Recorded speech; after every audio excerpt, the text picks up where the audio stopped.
ठंड के मौसम की एक शाम मैं खुले आसमानों के नीचे प्लेटफॉर्म पर बैठा ट्रेन का इंतज़ार कर रहा था। बैठे बैठे 2 से 3 घंटे निकल चुके थे और मैं कान में ईयरफोन लगाए यानी अपने ख्वाबों में डूबा हुआ कहीं और ही मस्त था।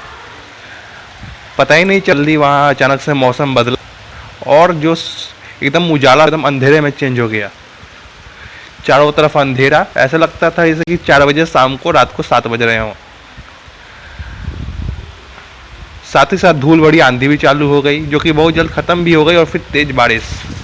और मैं अपने ख्यालों में डूबा हुआ, पता ही नहीं चला कि पूरे प्लेटफॉर्म से लोग हट चुके हैं और कहीं जाके अपने सुरक्षित जगहों पर जाकर छुप चुके हैं। मैं पूरा गीला होता रहा। कुछ बाद मुझे थोड़ा सा चेतना आई तो मैं देखा कि मैं पूरा गीला हो चुका था और मेरे पूरे ईयरफोन भी पूरे गीले हो चुके थे और बैग भी। तब भी मैं वहाँ से उठा नहीं क्योंकि मुझे आलस आ रही थी और मैं पूरा भीग चुका था, तो उठने का कोई मतलब भी नहीं था।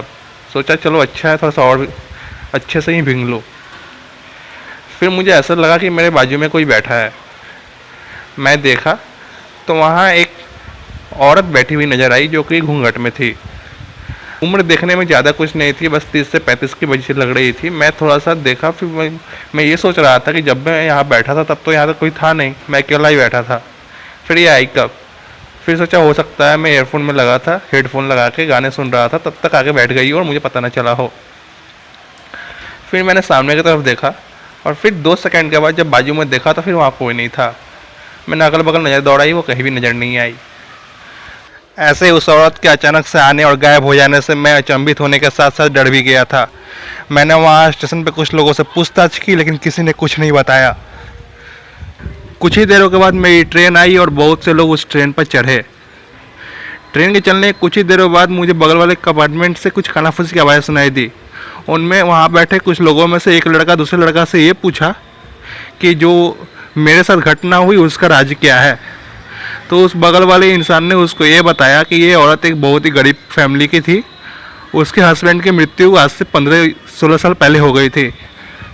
उसके बाद उसकी दिमागी हालत कुछ ठीक नहीं थी, तो वो स्टेशन पे ही भीख मांग के अपना गुजारा बसरा किया करती थी।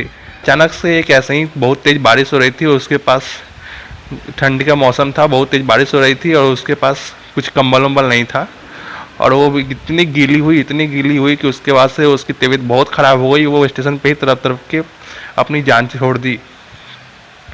उसकी मौत वहीं प्लेटफॉर्म पे हो गई और तब से बहुत से लोगों को ऐसे ही दिखती रहती है आते जाते। वो कभी लाइन पे घूमते हुए, कभी प्लेटफॉर्म पे घूमते हुए, तो कभी प्लेटफॉर्म के बाहर भी दिख जाती है। लेकिन वो ज़्यादा देर तक किसी को दिखती नहीं, ज़्यादा से ज़्यादा 10 सेकंड से 20 सेकंड के बीच, उससे ज़्यादा नहीं। ये सुन के मैं बहुत डर गया।